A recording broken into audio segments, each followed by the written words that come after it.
हम आपके Guddu sir science study में आप लोग को स्वागत करता हूँ। तो कल आपका वीडियो बढ़िया तो नहीं हो पाया था, जो आपका एडजेक्टिव क्वेश्चन था, तो कोई बात नहीं है। आज उसी का सब्जेक्टिव लेकर आए हैं, जो आपको बहुत बार बिहार बोर्ड में पूछा गया है और अब की बार पूछने का बहुत बड़ा क्या है, बहुत ज़्यादा चांसेस है ये क्वेश्चन बहुत ज़्यादा पूछने का। तो चलते हैं क्वेश्चन की ओर। तो अगर चैनल पर नए आए तो लाइक शेयर सब्सक्राइब कर दीजिएगा, जिससे हमको क्या मिले, मोटिवेशन मिलता रहे और आप लोगों को अच्छी तरह से हम यहाँ पे प्रिपरेशन कराते रहें। तो आप लोगों को पता होना चाहिए कि यहाँ पर क्लास 10th का ओनली क्लास 10th का पढ़ाया जाता है, जो साइंस और मैथ ऑलरेडी हम यहाँ पर पढ़ाते हैं। तो यहाँ पर पहले तो मैथ का क्लास ले रहे थे, लेकिन कुछ लड़के बोले कि सर हमको साइंस में प्रॉब्लम है, तो साइंस का भी कम कॉन्सेप्ट का कर दीजिए, क्लियर कर दीजिए। इसीलिए हम साइंस का भी यहाँ पर क्लियर कर रहे हैं। तो चलते हैं क्वेश्चन की ओर, देखते हैं। हम पीपीटी लगा देते हैं, देखते हैं पीपीटी में क्या बोला गया है।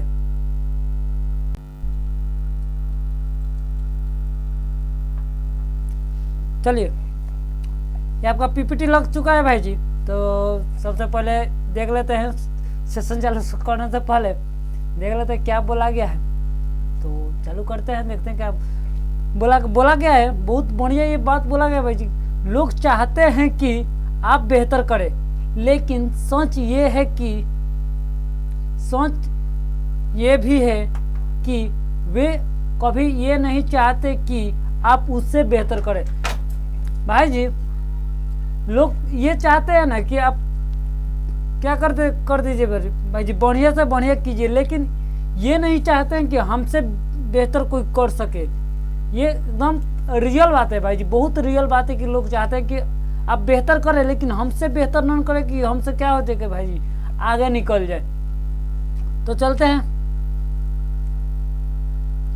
साइंस स्टडी एकदम फ्री में आप लोग को यूट्यूब पर क्लास हम यूट्यूब पर यहाँ पर पढ़ा रहे हैं, जो 80 में 80 अंक लाने के हम यहाँ पर क्या कर रहे हैं भाई जी, यहाँ पर कोशिश कर रहे हैं कि आप लोगों का 80 में 80 किसी भी तरह आ जाए। साइंस पढ़िए, हमारे साइंस स्टडी पे बहुत जबरदस्त भाई कंसेप्ट लेके आए हैं। तो चलते हैं। Welcome to science study, math and science के लिए बेहतरीन चैनल। मात्र भाई जी एक चैनल, एक यूट्यूब पर हम तीन तारीख से लॉन्च करने वाले हैं, जिसमें आप लोग को ऑल सब्जेक्ट पढ़ाई होगा। न्यू बैच होगा जिसमें आप लोगों को यूट्यूब पर पहली बार ये होगा, जो आप लोगों का ऑल विषय यहाँ पर पढ़ाया जाएगा। भाई गुड्डू सर पीडीएफ के लिए संपर्क कर सकते हैं भाई जी। हमारे मोबाइल नंबर पे ये व्हाट्सअप नंबर है, आप लोग यहाँ पर भी क्या कर सकते हैं, संपर्क कर सकते हैं। आप लोगों को यहाँ पे पीडीएफ प्रोवाइड करा दिया जाएगा, या तो हमारे कमेंट सेशन में लिख कर डाल दीजिएगा, वहाँ पर आपको पीडीएफ प्रोवाइड करा देंगे। और चैनल पर नया है तो like share comment and subscribe कर दीजिए, कि जिससे पहले हम आप वीडियो डालें तो सबसे पहले आप तो कब पहुँचे, वीडियो पहुँचे। ये पहल का क्वेश्चन है भाई जी, जो बहुत बार आपके बिहार बोर्ड में पूछा गया है और बहुत ज़्यादा पूछने की चांसेस बहुत ज़्यादा रहती है। बोला गया कि 2 आँखों की क्या उपयोगिता होती है। भाई जी, मान लीजिए कि हमारा जो शरीर है, हमारे शरीर में एक ही आँख रहता है एकदम मिडिल में, तो कोई दिक्कत नहीं रहता। तो देख लेते हैं इसका क्या आंसर होगा। इसका आंसर दिया है, वस्तु को 2 आँखों से देखने की उपयोगिता निम्न है। पहला है भाई जी, पहला है वस्तु की दूरी का अंदाजा ठीक लगाया जा सकता है, वस्तु त्रिदिशाओं का प्रभाव ठीक से प्राप्त की जा सकती है। दूसरा और तीसरा है, दोनों आँखों एक दूसरे को सेकंड के एक भाग के लिए आराम देती है। कहने को देखिए भाई जी, अगर ये कर मुद लेते हैं तो भाई जी इस पार्ट के जो हिस्सा है ना हमको दिखाई नहीं देता है, और ये मुद लेते हैं तो इस टाइप का हमको दिखाई नहीं देता है। तो दोनों आँखों का बहुत बढ़िया उपयोग है, इसलिए हमारे प्राकृतिक 2 आँख दी है।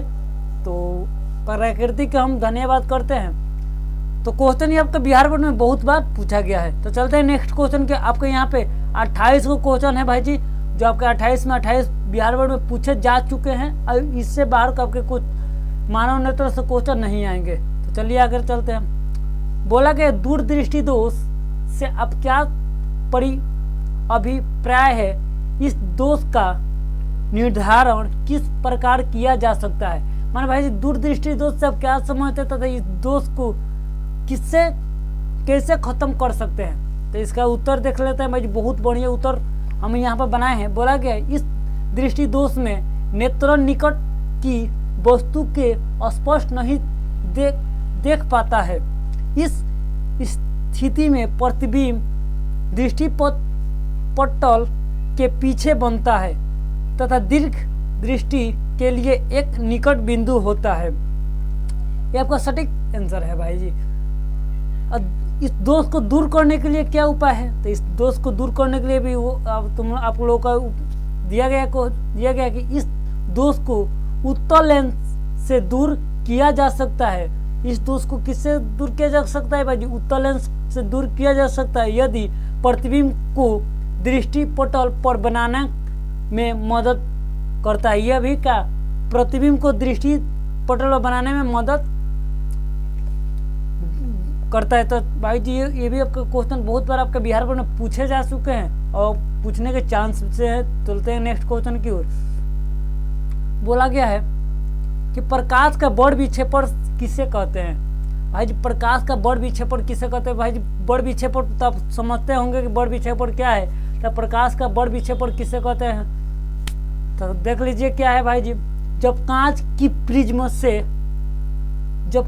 प्रिज्म से प्रकाश का पुंज गुजरता है तो यह 7 रंगों में बंट जाता है, जिसे प्रकाश का बड़ विक्षेपण कहते हैं। भाई जी यहाँ बैठ नहीं जाता है, बंट जाता है होगा यहाँ पे आंसर, बंट जाता है। तो उसे हम क्या कहते हैं भाई जी? प्रकाश का बड़ विक्षेपण कहते हैं। इस 7 रंगों को बैगनी, हल्का पीला, नीला, हरा,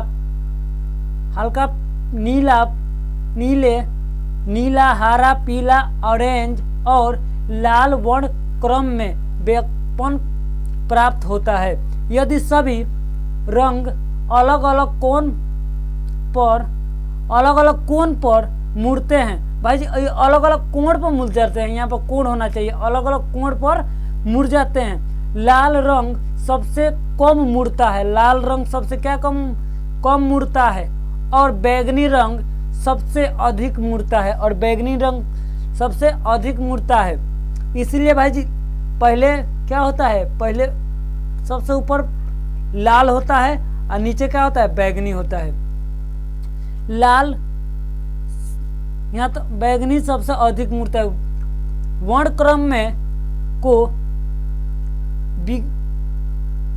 योर के द्वारा याद किया जा सकता है। बी फॉर बैगनी, ऐसे ही R for red, yellow, orange, green, blue, indigo, ऐसे याद किया जा सकता है। प्रकाश का बड़ विक्षेपण प्रकाश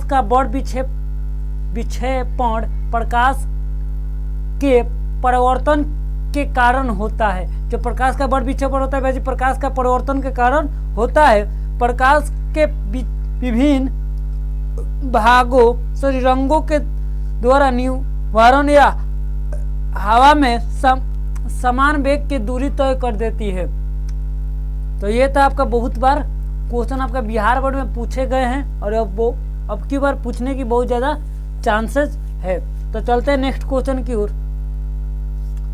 हाँ बाप बहुत बढ़िया ये क्वेश्चन पूछा गया है भाई जी, बहुत बिहार बोर्ड में बहुत ज़्यादा पूछे गए हैं कि समंजन क्षमता को परिभाषित कीजिए। आपसे बिहार बोर्ड में ये जरूर पूछेंगे कि समंजन क्षमता क्या है या उससे क्या समझते हैं। तो आपका हेडिंग एक वयस्क में सामान्य दृष्टि के लिए इसका मान क्या होता है। अभिनेत्र लेंस की वो क्षमता जिसके द्वारा विभिन्न दूरियां पर स्थिति वस्तुओं को स्पष्ट रूप से देखने के लिए लेंस को फोकस दूरी को कम अथवा अधिक किया जाता है तो उसमें समंजन क्षमता कहलाती है। तो क्या कहलाती है भाई? समंजन क्षमता कहलाती है। सामान्य दृष्टि के लिए युवा वयस्कों को समंजन 25 सेंटीमीटर तथा अनंत के बीच होता है, इसलिए इसे समंजन क्षमता को 4 डायऑप्टर होता है।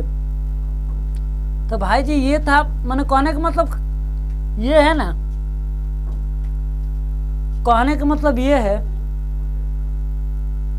कि मान लीजिए कि किसी वस्तु को हमको देखते हैं तो कभी ये हमारा आँख ऐसे ऊपर हो जाता है, कभी नीचे, कभी दूरी कम देखना, तो इसी को कभी हम दूर फैला देते हैं, कभी कभी छोटा करते हैं, कभी बड़ा करते हैं, तो इसी को करते हैं समंजन क्षमता।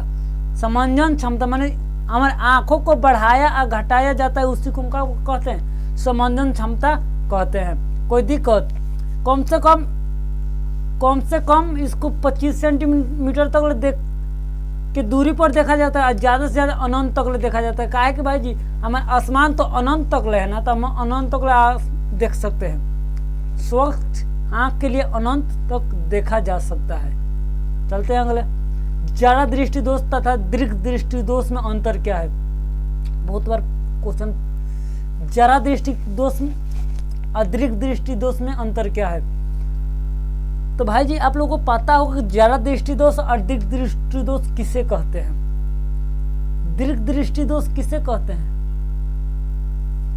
परिभाषा आपके स्क्रीन पर शो कर रहा होगा। बोला गया कि 2 स्थितियों में नजदीकी वस्तुओं को ना देख पाना अथवा अभिनेत्र लेंस की अधिक फोकस दूरी के कारण है।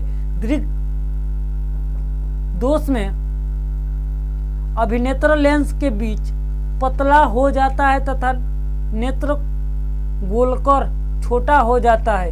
यदि दोष यहाँ पर होना चाहिए, दोष तो नहीं होना चाहिए, दोष पक्ष नाभि पेशिया को कमजोर पड़ जाने से है तो वह लेंस की फोकस दूरी कम नहीं कर पाती है और इस दोष को ज्यादा दूरदर्शी माने ज्यादा दृष्टि दोष या ज्यादा दूरदर्शी कहते हैं। ऐसे दोष को अधिकतर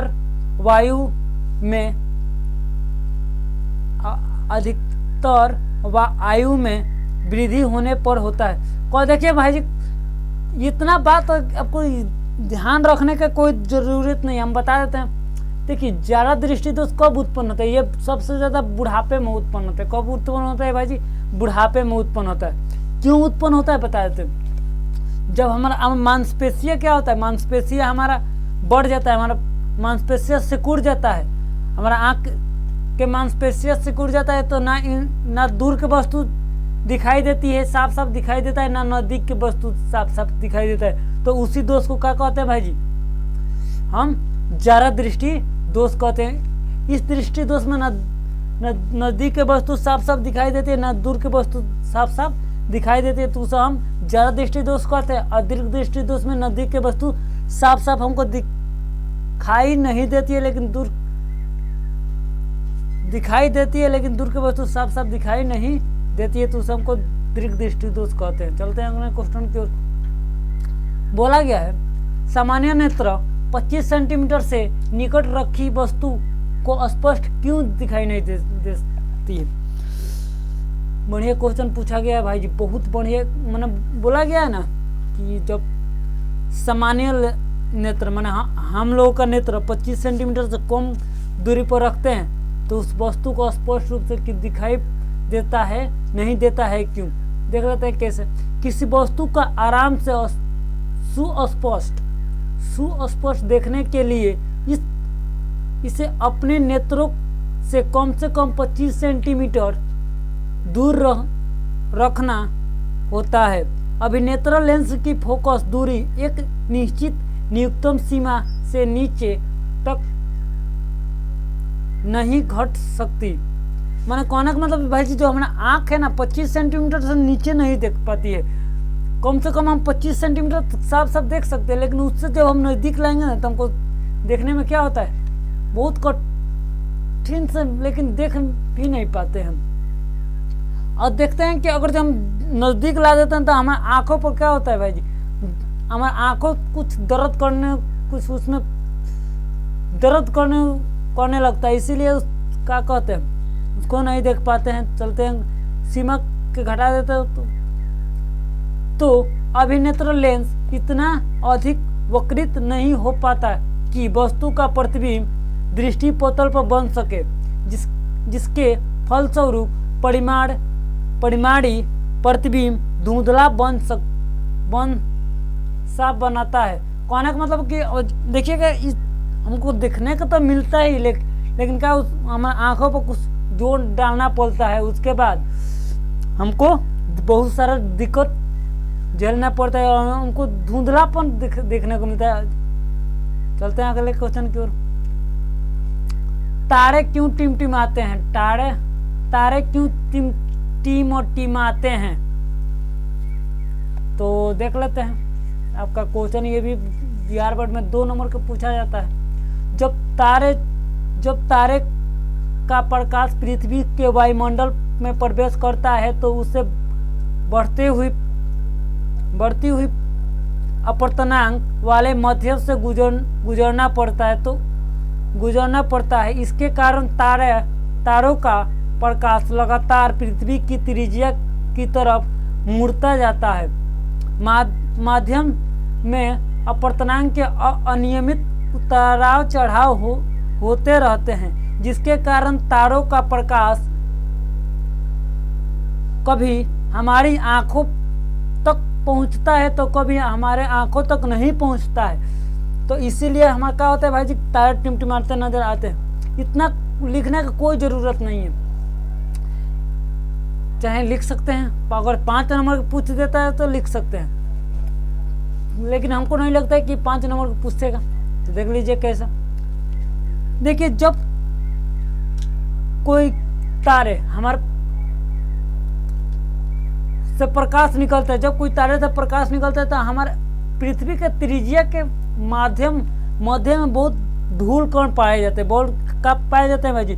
धूल कण पाए जाते हैं, जिससे प्रकाश निकलता है और धूल कण से टकराने के बाद बहुत बड़ा क्या छिटकने लगता है, जिससे हमको हमारे उसी धूल कण से के कारण हमारे आंखों पर क्या पड़ता है, कभी वो आंखों पर प्रकाश पहुंचता है, कभी नहीं पहुंचता है। यही कारण है कि हमारे तारे हमारे टिमटिमाते नजर आते हैं। दृष्टि निर्वहन क्या है? किस प्रकार चलचित्र संभव होता है? ये तो हम देखते हैं क्वेश्चन। इसका आंसर भी आपको स्क्रीन पर शो कर रहा होगा। बोला गया कि रेटिना पर बना प्रतिबिंब वस्तु के हटाए जाने के 1/10 सेकेंड तक स्थित रहते हैं। कहने का मतलब कि जब प्रकाश हमारे आंखों पर पड़ता है ना, ये जब तो 1/10 सेकेंड तक वो हमारे आंखों तक बने रहते हैं, कोई प्रतिबिंब बना रहता है। यदि चलचित्र कैमरे द्वारा खींचे गए अचर चित्रों के दृश्यों में क्रम को किसी पर्दे पर लगभग 24 प्रतिबिंब बनाता प्रतिबिंब सेकेंडों तथा इससे अधिक देर तक प्रतिक्षेपित किया जाए तो प्रतिबिंबों का क्रमागत प्रभाव निर्बंधता के रूप से एक दूसरे से मिश्रित अथवा विलीन होते प्रतीत होता है। इसे यह सिद्ध होता है कि प्रचलित संभव हो पाता है। कहने का मतलब है कि प्रचलित बोला गया है ना भाई जी, कैमरे का बोला गया है। ठीक है, तो चलते हैं अगला अपने नेक्स्ट क्वेश्चन की ओर। ये तो चलते हैं।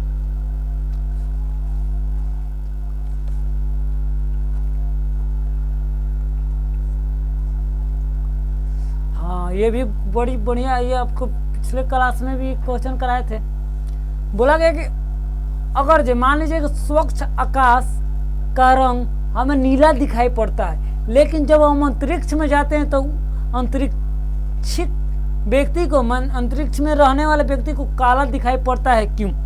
तो समझ लीजिए इसका बहुत बढ़िया उत्तर यहाँ पर दिखाया गया है और हम अलग से भी समझाते हैं। सूर्य का प्रकाश जब वायुमंडल में प्रवेश करता है तो प्रकाश का परिकिरण होता है। जब लाल का परिकिरण सबसे कम तथा नीले का परिकिरण सबसे अधिक होता है। रंग के परिकिरण में नीले रंग की अधिकता होती है, माने ज्यादा होती है, इसलिए आकाश का रंग नीला दिखाई देता है। अंतरिक्ष में प्रकाश का परिकिरण नहीं होता है, इसलिए अंतरिक्ष यात्री को आकाश का रंग काला दिखाई देता है। कहने का मतलब कि जब भाई जब देखना ना रात के समय में वो कैसा दिखाई देता है, हमको काला काला दिखाई देता है, आकाश काला दिखाई देता है। लेकिन जैसे हमको सुबह समय होता है या 11-12 बजता है तो कुछ बादल जब साफ हो जाते हैं ना तो वो नीला दिखाई देता है। ऐसा क्यों होता है भाई जी बता देते हैं। जब प्रकाश के किरण हमारे धरती पर आता है तो धरती के धूल कण हमारा कुछ वायुमंडल में चले जाते हैं, जिससे जब प्रकाश आता है तो प्रकाश में 7 रंग पाए जाते हैं। तो क्या होता है कि प्रकाश उधर से आता है ना तो धूल छोटे छोटे धूल कण पर टकराता है और टकराने के बाद प्रकाश छितरने लगता है, फैलने लगता है। तो जिससे क्या होता है कि नीले रंग का प्रकाश तरंग सबसे ज्यादा छिटकता है, सबसे अधिक परिकिरण होता है, इसीलिए आकाश का रंग पूरे आकाश में नीला ही नीला दिखाई देता है। जबकि हम अंतरिक्ष से देखते हैं तो ऐसा कोई घटना वहाँ पर नहीं घटता है, इसलिए अंतरिक्षियों को आकाश का रंग काला दिखाई देता है। तो चलते हैं नेक्स्ट क्वेश्चन की ओर। रेलवे के सिग्नल का प्रकाश लाल रंग का ही होता है। क्यों? बहुत बढ़िया, ये बहुत बार आपका क्वेश्चन पूछा गया, एकदम ये अपना दिमाग में बैठा लीजिए कि क्वेश्चन आपके पूछेगा ही पूछेगा। हमारा दावा है कि ये क्वेश्चन आपके पूछेगा ही पूछेगा। कि क्वेश्चन ऐसा पूछ सकता है कि रेलवे स्टेशन या रेलवे लाइन पे खतरे के निशान में लाल रंग का निशान दिखाया जाता है। क्यों? या लाल रंग का सिग्नल दिखाया जाता है। क्यों? देख लेते हैं कि इसका आंसर क्या है। रेलवे के सिग्नल में लाल रंग का प्रयोग इसलिए किया जाता है कि क्योंकि लाल रंग का परिकिरण सबसे कम होता है और लाल रंग सबसे दूरी तय करता है और साफ साफ दिखाई पड़ता है। देखना का भाई जी, जब कुहासा पड़ता है ना, कुहासा, तो सबसे ज्यादा लाल रंग ही दिखाई देता है, सबसे ज्यादा। और उसका क्या होता है कि लाल रंग का परिकिरण सबसे कम होता है। लाल रंग एक ही दिशा में जाता है, उसका जो परिकिरण होता है बहुत कम होता है, लेकिन वहीं पर दूसरा कलर ले लीजिए, उसका परिकिरण सबसे ज्यादा होता है। इसीलिए खतरे के निशान में या रेलवे ट्रैक पर लाल रंग का ही सिग्नल का साफ साफ दिखाई देता है, इसलिए वहाँ पर लाल रंग का ही प्रयोग करते हैं। चलते हैं नेक्स्ट क्वेश्चन की ओर। निकट दृष्टि दोष तथा दूर दृष्टि दोष में आपका क्या अंतर है? निकट दृष्टि दोष तथा दूर दृष्टि दोष में आपका क्या अंतर है? तो यहाँ उत्तर साफ साफ लिख दीजिएगा सर भाई जी कि निकट दृष्टि दोष तथा दूर दृष्टि दोष में निम्नलिखित अंतर है। पहला का है कि निकट दृष्टि दोष और दूर दृष्टि दोष। निकट दृष्टि दोष में नेत्र लेंस की फोकस दूरी अधिक होती है, लेकिन दूर दृष्टि दोष में नेत्र लेंस की फोकस दूरी कम होती है। निकट दृष्टि दोष में नेत्र गोलक लंबा हो जाता है, लेकिन दूर दृष्टि दोष में नेत्र गोलांक छोटा हो जाता है। इस दृष्टि माने निकट दृष्टि दोष में इस दृष्टि दोष को दूर करने के लिए अवतल लेंस का उपयोग करते हैं, लेकिन दूर दृष्टि दोष को दूर करने के लिए उत्तल लेंस का उपयोग करते हैं। ये आपका 3 नंबर का पूछता है भाई जी, ज्यादा सकता है नहीं है, पूछ सकता है ये क्वेश्चन। चलते हैं नेक्स्ट क्वेश्चन की ओर।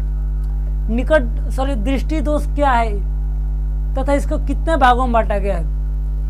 भाई जी दृष्टि दोष क्या है, इसको कितने भागों में बांटा गया, ये भी आपको क्वेश्चन 5 नंबर के पूछेगा ना भाई जी। तो 5 नंबर के ये ऐसे पूछ सकता है कि दृष्टि दोष किसे कहते हैं तथा इसको कितने भागों में बांटा गया है। लेकिन भागों में बांटा गया, इसको परिभाषित करे तो चारों को यहाँ पर परिभाषित करना पड़ सकता है। लेकिन यहाँ पर 2 नंबर पूछता है या 3 नंबर पूछता है तो इतना लिख दीजिएगा तो 3 नंबर आपका आ ही जाएगा। तो बोला गया कि दृष्टि दोष क्या है, यह कितने प्रकार के होता है। तो देख लेते हैं दृष्टि दोष। सामान्य नेत्रों द्वारा 25 सेंटीमीटर पर किसी वस्तु का स्पष्ट देखा जाता है। जब इस स्पष्ट दर्शन की न्यूनतम दूरी पर वस्तु का स्पष्ट नहीं देख पाते हैं तो कहा जाता है कि नेत्र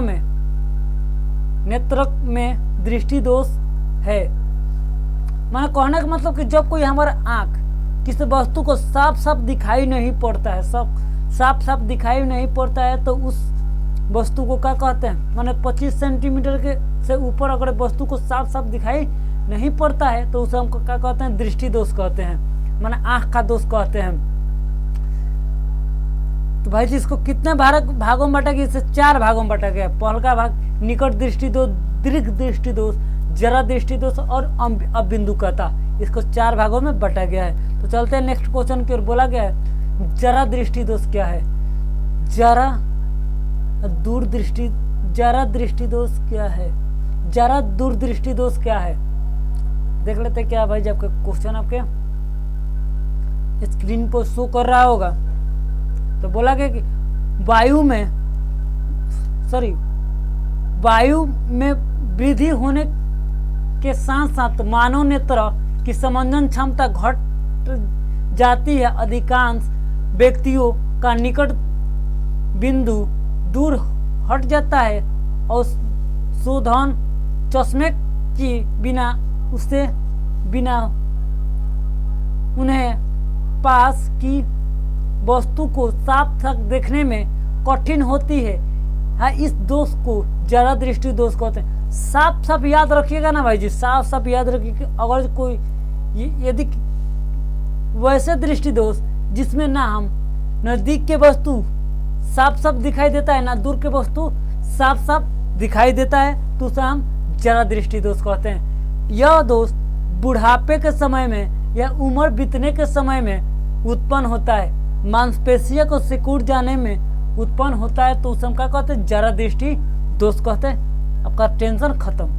चलिए चलते हैं अगले क्वेश्चन की ओर। 1 मिनट। जरा दूरदर्शी तथा दीर्घ दूरदर्शी में क्या अंतर है। मैंने कहने का मतलब जरा दृष्टि दोष तथा दीर्घ दृष्टि दोष में क्या अंतर है। तो देख लेते हैं अंतर भाई जी।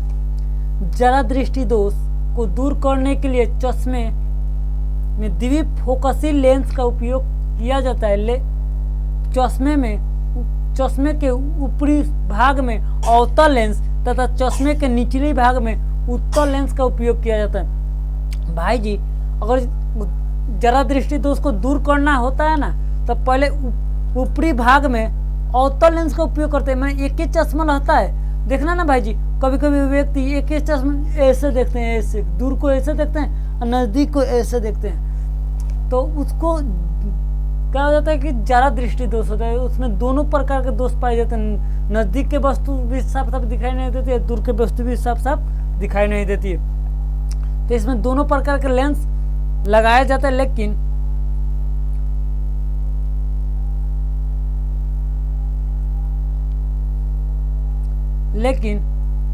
दूरदृष्टि दोष वाले व्यक्ति को दूर की वस्तु को देख पाता है, लेकिन नजदीक की वस्तु साफ साफ देखने में कठिनाई होती है। अतः इस दोष वाले व्यक्ति को चश्मे में उत्तल लेंस लगाया जाता है। माने दीर्घ दृष्टि दोष वाले व्यक्ति को उत्तल लेंस का चश्मा लगाया जाता है, लेकिन जरा दृष्टि दोष वाले व्यक्ति को दोनों प्रकार के चश्मे का उपयोग किया जाता है।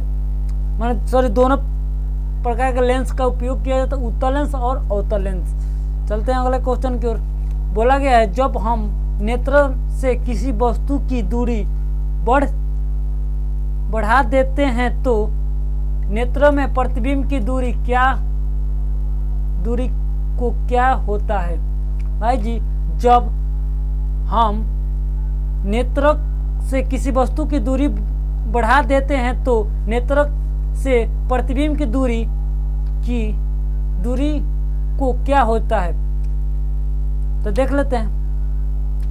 बोला गया कि नेत्र में वस्तु की दूरी बढ़ा दे नेत्र से वस्तु की दूरी बढ़ा देने पर भी आंख हमेशा समंजन शक्ति के द्वारा प्रतिबिंब या भाई बीम होगा, प्रतिबिंब को रेटिना पर बनाता है। यह स्वच्छ आंख के लिए संभव है। नेत्र और रेटिना के बीच की दूरी सदा स्थिर रहता है। नेत्र और रेटिना के बीच की दूरी सदा स्थिर रहता है, लेकिन दृष्टि 10 सेंटीमीटर से अंतर बिंदु तक होती है। इस प्रसर पर कहीं भी वस्तु को रखा जाता है तो बिंदु रेटिना पर ही बनता है। चलते हैं नेक्स्ट क्वेश्चन की ओर। किसी बीम को देखने के लिए नेत्र का समांजन किस प्रकार किया जाता है। किस बीम को देखने के लिए नेत्र का समांजन किस प्रकार किया जाता है। क्वेश्चन ये भी आपका बिहार बोर्ड में बहुत बार पूछा गया है। बिहार बोर्ड में भाई जी ये क्वेश्चन अदर बोर्ड में पूछा जाता है। Bihar board, Jharkhand board, UP board और हर एक जगह ये क्वेश्चन पूछा जाते हैं। तो बोला गया कि अभिनेत्र लेंस की वक्रता में कुछ सीमाएं तक पक्षमापी पेशियों द्वारा रूपांतरित किया जा सकता है। इसलिए वक्रता में परिवर्तन होने से इसलिए फोकस दूरी भी बदल जाती है। जब पेशियां शिथिल होती है तो अभिनेत्र लेंस पतल होता है। ऐसी दशा में फोकस दूरी बढ़ जाता है। अंततः दूर रखी वस्तुओं को देखने में समर्थ होते हैं। जब हम पास की वस्तुओं को देखते हैं तो मापी पेशियां सिकुड़ जाती है और अभिनेत्र लेंस की फोकस दूरी घट जाती है। इससे निकट रखी वस्तु को स्पष्ट देख सकते हैं। ये हमको नहीं लगता कि बिहार बोर्ड में आपकी बार पूछेगा, क्योंकि पिछले वाले को क्वेश्चन पूछ चुका है। तो चलते हैं नेक्स्ट क्वेश्चन की ओर। बोला गया नेत्र से जरा दृष्टि दोष का क्या कहा जाता है। नेत्र में जरा दृष्टि दोष का क्या कारण है। यह बुढ़ापे, तो इसका कारण बता देना है भाई जी। तो ये बुढ़ापे का नेत्र दोष है। इस उम्र में नेत्र में सिलियरी पेशिया का लचीलापन समाप्त हो जाता है। यह नेत्र में संधान शक्ति की कमी के कारण दूर बिंदु और निकट बिंदु का समंजन नहीं हो पाता है। माने कहने का मतलब है भाई सिकुड़ जो हम सिकुड़ाते हैं ना अपना आँख को, जैसे नजदीक देख रहे हैं तो दूर करना तो इसको फड़ा, तो उसमें ये क्षमता नहीं रहता है। इसी कारण ये उत्पन्न होता है। आँख की सुग्राहिता का क्या अर्थ है। मध्यम प्रकाश में भी वस्तु को देखने वाली आँख को सुग्राहिता आँख कहा जाता है। यह गुण सुग्राहिता कहलाती है। चलते हैं नेक्स्ट क्वेश्चन की ओर। निकट दृष्टि दोष और दूर दृष्टि दोष में किन्हीं 3 अंतर को लिखें। भाई जी निकट दृष्टि दोष और दूर दृष्टि दोष में किन्हीं 3 अंतर को लिखना है। लिख दीजिए 3 अंतर क्या है। बोला गया है कि दूर दृष्टि दोष वाले व्यक्ति को दूर की चीज को स्पष्ट देखता है, लेकिन निकट दृष्टि दोष वाला व्यक्ति दूर की वस्तु नहीं देख पाता है। चलते हैं नेक्स्ट। दूसरा, दूर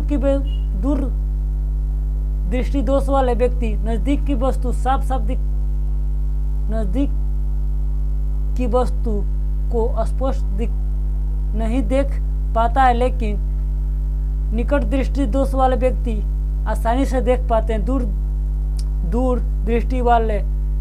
दृष्टि दोष के निवारण में चश्मे में उत्तल लेंस का प्रयोग किया जाता है, लेकिन निकट दृष्टि दोष वाले के निवारण माने कंट्रोल के लिए हेतु चश्मे का अवतल लेंस का उपयोग किया जाता है।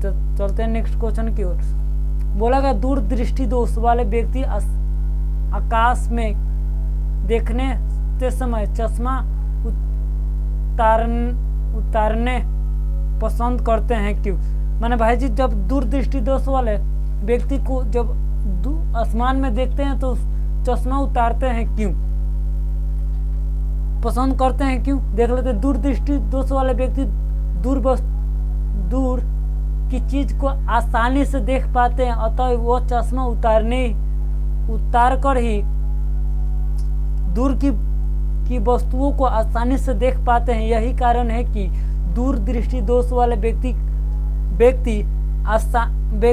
व्यक्ति आसमान की ओर देखने पर अपना चश्मा उतार देते हैं।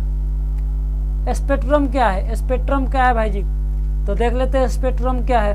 जब श्वेत प्रकाश मतलब सूर्य का प्रकाश किसी प्रिज्म से होकर गुजरता है तो वो 7 रंगों में विभाजित हो जाता है। तो प्रकाश के अवयव रंगों के इस स्पेक्ट्रम को स्पेक्ट्रम कहते हैं। चलते हैं नेक्स्ट। टिंडल प्रभाव क्या है भाई? बहुत बार एक बिहार बोर्ड में आपका क्वेश्चन पूछा गया और यूट्यूबर इसको नहीं पढ़ा पाते हैं कि क्या होता है। तो यही क्वेश्चन आपके यूट्यूब किसी चैनल पर देख लीजिए, ये सब आपका क्वेश्चन नहीं मिलता है। हम एकदम चुन के क्वेश्चन लाए हैं, जो बिहार बोर्ड में पूछे जाते हैं वही क्वेश्चन आपके लेके आए हैं। ये यूट्यूब वाले क्वेश्चन आपको नहीं पढ़ा पाते हैं। तो देख लेते हैं। जब किसी घने जंगल में किसी तार में सूर्य का प्रकाश गुजरता है तो उसे टिंडल प्रभाव को देखा जाता है। जंगल के कुहासे से में जल की सूक्ष्म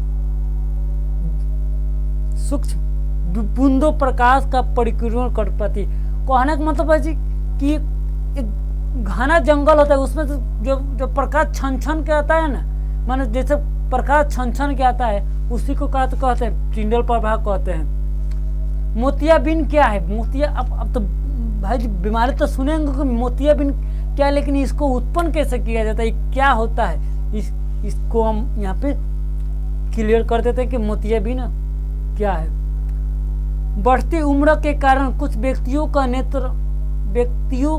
के नेत्रों का क्रिस्टलीय लेंस धुंधला तथा दूधिया हो जाता है, इसके चलते नेत्र से किसी वस्तु को देखने आसान नहीं होता है। इसे मोतियाबिंद कहा जाता है। इस दोष को शल्य चिकित्सा से दूर किया जाता है।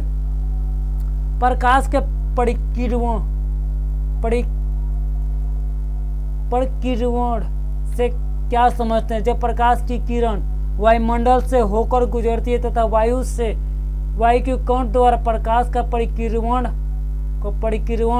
होता है तो प्रकाश पुंज के मार्ग को देख पाते हैं। वास्तविक विलयन से प्रकाश की किरण गुजरता है तो प्रकाश किरण पुंज का भाग विलयन द्वारा परिकृत हो जाता है और विलयन प्रदर्शित दिखाई देती है। यह होता है परिक्रमण। तो चलते हैं नेक्स्ट क्वेश्चन की ओर। बोला गया है मानव नेत्रों में कौन सा गुण है जिससे सिनेमा में पर्दे पर चलती हुई तस्वीर को देखते हैं? जब हम किसी वस्तु को देखते हैं तो उसकी तस्वीर हमारे मांस पटल पर 1/10 सेकेंड तक छाई रहती है। इसके पश्चात कोई दूसरे तस्वीर सामने आते हैं तो यह चलती हुई प्रतीत होती है। चलते हैं नेक्स्ट क्वेश्चन की, लास्ट क्वेश्चन है, देख लेते हैं। स्पेक्ट्रम में किन रंगों का प्रकाश का तरंगदैर्घ्य महत्तम और किस रंग का प्रकाश तरंगदैर्घ्य न्यूनतम होता है? माने सबसे ज्यादा सबसे कम होता है। तो स्पेक्ट्रम में लाल रंग का प्रकाश का तरंगदैर्घ्य सबसे अधिक होता है, लेकिन बैगनी रंग का प्रकाश का तरंगदैर्घ्य न्यूनतम होता है। अतः लाल रंग के प्रकाश का विचलन कम होता है तथा बैगनी रंग का प्रकाश का विचलन सबसे अधिक होता है। चलते हैं नेक्स्ट क्वेश्चन की ओर। परिकीर्णित प्रकाश का वर्ण किस पर निर्भर करती है? परिकीर्णित प्रकाश का वर्ण किस पर निर्भर करती है? यह परिकीर्णन करने वाले कणों के साइज पर निर्भर करता है। अत्यंत सूक्ष्म कण मुख्य रूप से नीले प्रकाश के परिकीर्णन करते हैं, जबकि बड़े साइज के कण अधिक तरंगदैर्घ्य के प्रकाश का परिकीर्णन करते हैं। तो चलते हैं नेक्स्ट क्वेश्चन की ओर। कैसे व्यक्ति नेत्रदान नहीं कर सकते? कैसे व्यक्ति नेत्रदान नहीं कर सकते, मतलब कैसा व्यक्ति नेत्रदान अपना नहीं कर सकते हैं? तो उच्च रक्तचाप वाले व्यक्ति, मधुमेह का रोगी, दमे का रोगी, जिन्हें कोई संक्रामक रोग नहीं हो, नेत्रदान कर सकते हैं। एड्स, हेपेटाइटिस बी, टेटनस, हैजा में मरने वाले व्यक्ति को नेत्रदान नहीं किया जा सकता है। तो ये था भाई जी आपका बहुत बढ़िया रेंज का क्वेश्चन था, जो आपका बिहार बोर्ड में बहुत बार क्वेश्चन पूछे जाते हैं मानव नेत्र से। अब मानव नेत्र से वो कोई से चैप्टर क्वेश्चन नहीं है जो यहाँ पर आपको नहीं क्लियर कराया होगा। तो अगर जो आप लोग चैनल पर नए आए हैं तो लाइक शेयर सब्सक्राइब कर दीजिए, जिससे आप लोगों का हो सके मोटिवेशन भी मिलते रहे और आप लोग बढ़िया ढंग से पढ़ सके। ये मेरा क्या है, मेरा चैनल है science study by Guddu sir, मारिएगा तो यहाँ पर हम आप लोगों को टारगेट लेके चले 16 दिन में 1620 प्रश्न, 16 दिन में 1620 प्रश्न, जिसमें 10 दिन आप लोगों का हो चुका है और ये 6 दिन बचा है। तो 6 दिन में 6 दिन यहाँ पर बने रहेगा तो कम से कम 1000 तक क्वेश्चन उनको बैठाइए जाएगा। तो कल आप लोगों को विद्युत का चैप्टर, विद्युत से क्वेश्चन कम से कम 50 क्वेश्चन लेकर आएंगे, जिससे आपको क्वेश्चन पूछे जाते हैं, जैसे क्वेश्चन पूछे जाएगा। तो अब अभी हमको दीजिए विदा। तो चलते हैं अगले क्वेश्चन, अगले क्लास में आप लोगों को मिलते हैं। तो आज के लिए जय हिंद, जय भारत, मिलते हैं नेक्स्ट वीडियो में।